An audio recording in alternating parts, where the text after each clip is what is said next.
Hi guys, it's Patty. Welcome back. And today I'm here with you with a very quick tutorial for something that I've been asked for a while to share with you, which is how I store my washi on the go, how I make samplers. And I'm going to give you two options. One is a more decorative one and one is more practical, but either way is a great way to take your washi with you or to share your washi with your friends.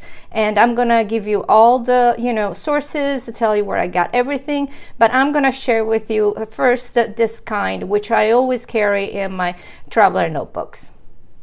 So if you're familiar with my flip throughs, you have noticed that whenever I have a TN setup, I always try to make samplers to match kind of the theme and the colors. And this was, for example, for my December traveler notebook. This one is one for my Once More with Love setup, and also made this one. So I used a little red bow to match Marg's little munchkins. This one was from my The Planner Society March kit setup, and this one was from my Buffalo Check setup. And if you guys would like to see a flip through of the Buffalo Check traveler notebook, please let me know below and I will post that too. So as you can see, they vary in size. You can basically make them as small as you want. Like this one is about 1.5 inches and probably by 3 inches. But my favorite standard size, I would say, is mostly 2 inches by 4 inches, because I think that it lets you alternate, use a lot of washi. And mind you, when I use them in my traveler notebook, these are mostly decorative. I've only used them in my planner as an emergency. I just like the way that you can put them in a little in a Target little pocket inside your traveling notebook, and they add some color, etc. Or I stick them in the front of my pocket, in the front pockets with a little clip.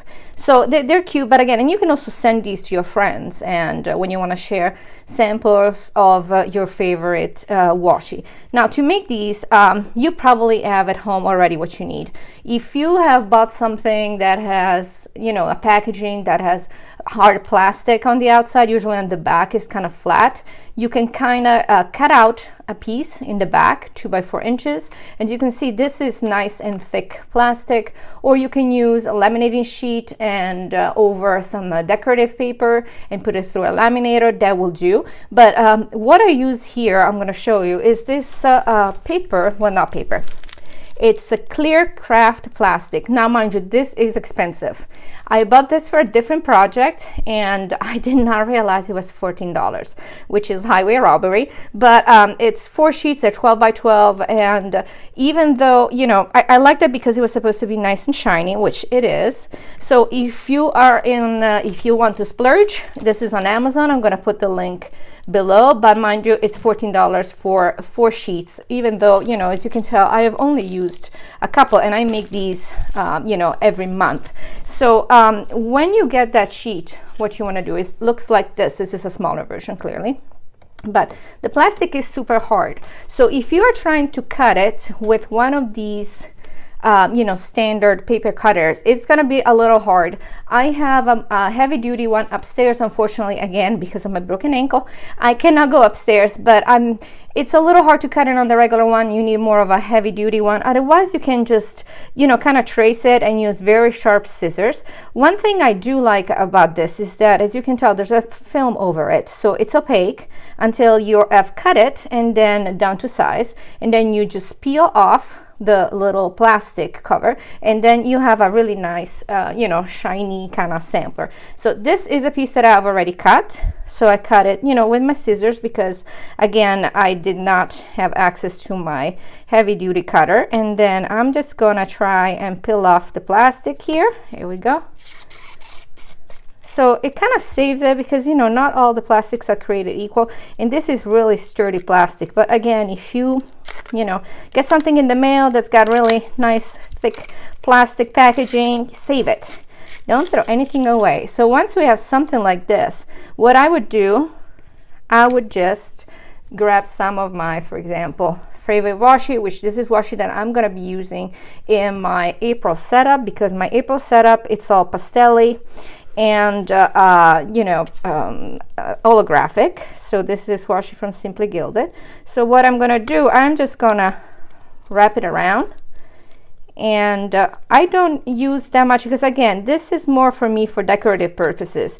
If you're gonna use it for sharing with friends or, you know, some other purpose, then definitely use more. Then I try to alternate skinny ones with thick one. And again, I'm not gonna bore you with the whole, you know, wrapping around of washi, but you get the gist. So I try to alternate thick washi with thin washi.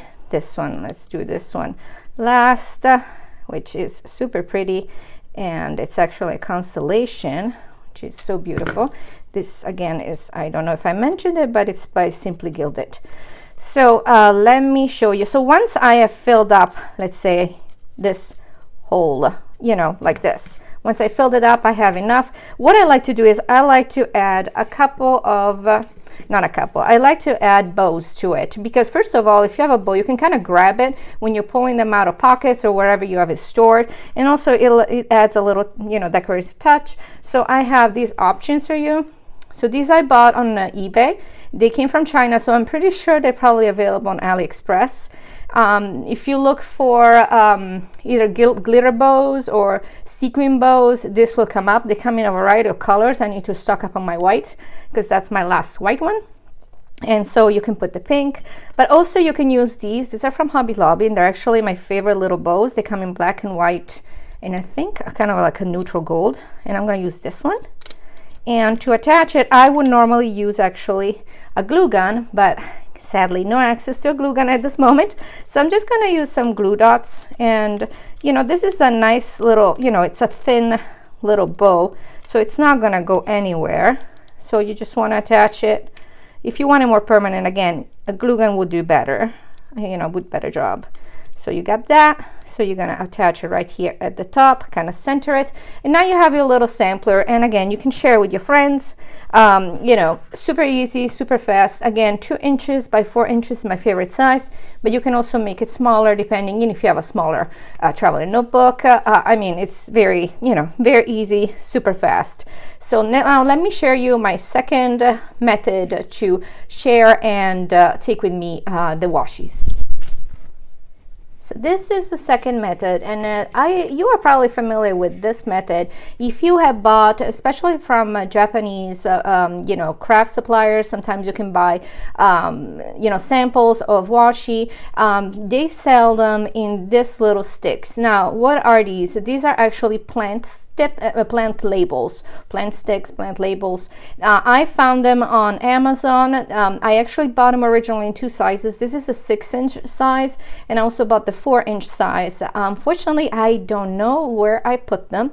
They were totally, I don't know, lost in my craft room, so I could not find them, but I will link them below. I would suggest the 6-inch one just because you can store more, but if you're, you know, if they're too big for you, the 4-inch one are a little wider and shorter, and they are, these 6-inch one are $5.99 for 50, so that's a lot, and also the 4-inch one are $5 for 50 on Amazon.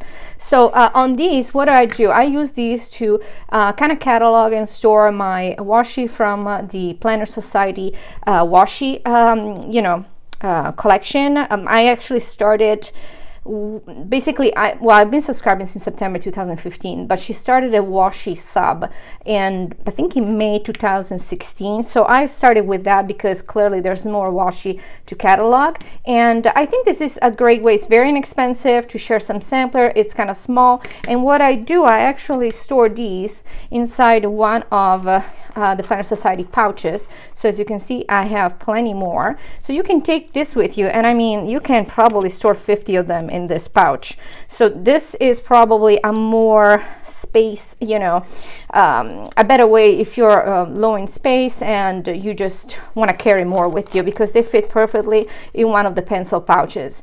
And I'm sorry, again, I don't have the packaging, but disappeared. But again, so this is the second way, and what you will do, you'll just, you know, you can write here with a marker, you know, which collection it is, and then just wrap them around. You can do it with any kind of washi. You can do it with Michael's washi if you want to have a sample of how the washi tube would look like, because I usually take, you know, all the washi out of the tube and then I forget which combination it was. You know, Simply Gilded washi, any washi that you collect. So again, these are the two options. I hope you guys liked them. And if you have any questions, please let me know below. And I will be coming back next Friday. Hopefully, I think I will be done with my setup for my April traveler notebook, and I hope you will like it. It's all pastels and holographic. And again, if you like this video, please give it a thumbs up and subscribe. And if I don't talk to you before then, have a wonderful weekend. Bye bye.